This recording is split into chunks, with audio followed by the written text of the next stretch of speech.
والسلام مبارک ته وویل چې ستا نبوت اول په کوم کار سره پیل شو؟ پیغمبر علیه الصلوة والسلام مبارک ته وویل زه د 10 کالو وم چې په یو صحرا کې روان وم، ناپامه مې تر سر لوړ یعنې په هوا کې دوه داسې کسان ولیدل چې په حقیقت کې هغه ملایکه علیهم السلام ول. هغه یو بل ته وویل چې د هغه دی، هغه ورته وویل بیا یې زه ونیولم او ستوني ستخې پرې ایستلم، بیا یې زما نس راڅیرې کړې، هغه یوه د سرو زرو په لګن کې اوبه راوړې، هغه بل مې نس په راپرېوت، بیا هغه یوه بل ته وویل چې سینه یې ورڅیرې کړه.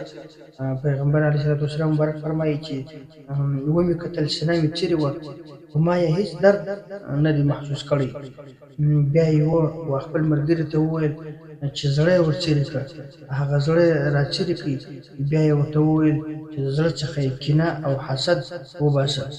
هغه هم داسې یو شی راویستی لکه چکۍ وینه، بیا یې هغه وغورځاوه. بیا یې خپل ملګري ته وویل چې په زړه کې یې نرمي او رحمت واچوه. هغه هم داسې شیان زما په زړه کې راواچول لکه سپین زر، بیا یې زړه راوګنډی. جامع الجمرات، صحیح ابن حبان، دلایل نبوت، مستدرک، تاریخ دمشق. علامه یوسف بن اسماعیل نبهانی رحمت الله علیه مبارک په حواله د دارمی رحمت الله علیه مبارک، بزار رحمت الله علیه مبارک، ابو نعیم رحمت الله علیه مبارک، ابن عساکر رحمت الله علیه د ابو ذر رضی الله عنه مبارک څخه روایت نقل کوي چې دی مبارک فرمایي چې ما پیغمبر علیه الصلوة والسلام مبارک ته وفرمایل چې ته څنګه پوه شوې چې ته نبي یې؟ دا پوهه دې په کوم شي باندې یقین ته ورسېده؟ پیغمبر علیه الصلوة والسلام مبارک ته وفرمایل چې زه د مکې مکرمې په بطحا نومې ځای کې وم چې دوه داسې کسان راغله چې د یو پر یوې مځکې ته راکښته سو او بل د اسمان او مځکې په مابین کې و. بیا هغه یوه خپل ملګري ته وویل چې د هغه دی، هغه ورته وویل. بیا دا یوه هغه بل ته وفرمایل چې ته یو کس ورسره وتله.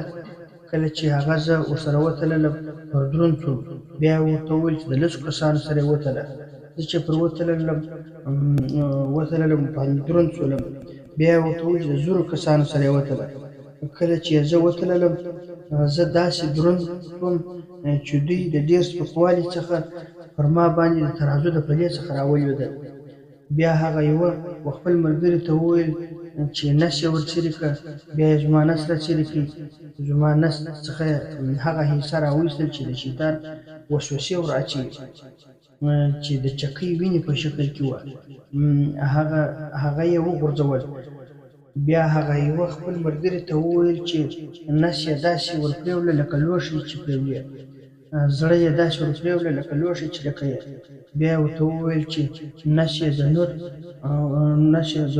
ورډکه ورویې پیغمبر علیه السلام مبارک وایي نس یې راوګنډئ، د اوږو په مابین کې د نبوت مهر راووهئ لکه څنګه چې اوس هم هغه مهر زما په اوږو کې دی. بیا دوی ولاړه. جامع الجمرات، سنن دارمی، مسند بزار، دلایل نبوت، تاریخ دمشق.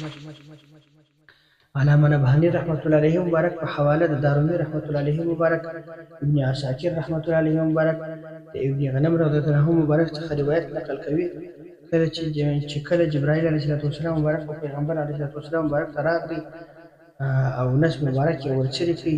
بیا یې وویل چې حق قبلونکی زړه یې دی، زړه یې 2 اورېدونکي غوږونه لري او 2 اورېدونکي سترګې لري. جامع الجمرات، سنن دارمی، تاریخ دمشق. امام مسلم رحمت الله علیه مبارک د حضرت انس رضی الله عنه مبارک څخه روایت کوي چې پیغمبر علیه السلام مبارک وفرمایل زه په خپل کور کې وم، بیا د زمزم اوبو ته راوستل شولم، هلته زما سینه راڅیرې کړل شوه، بیا د زمزم په اوبو یې پرېولل شوه، بیا د سرو زرو په یو داسې لګن کې راوړل شوه چې د ایمان او حکمت څخه ډک وه لګن، په هغه یې زما سینه را ډکه کړه.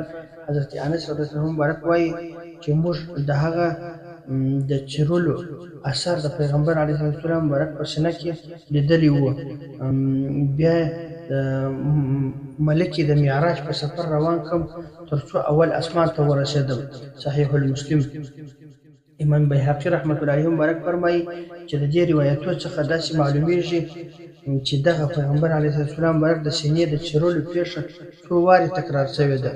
یو وارې په هغه وخت کې تکرار شوه چې دی مبارک د تیر رودلو په دوران کې و، د بیبي حلیمه سعدیه رضی الله عنها مبارک سره دا پیښه وشوه.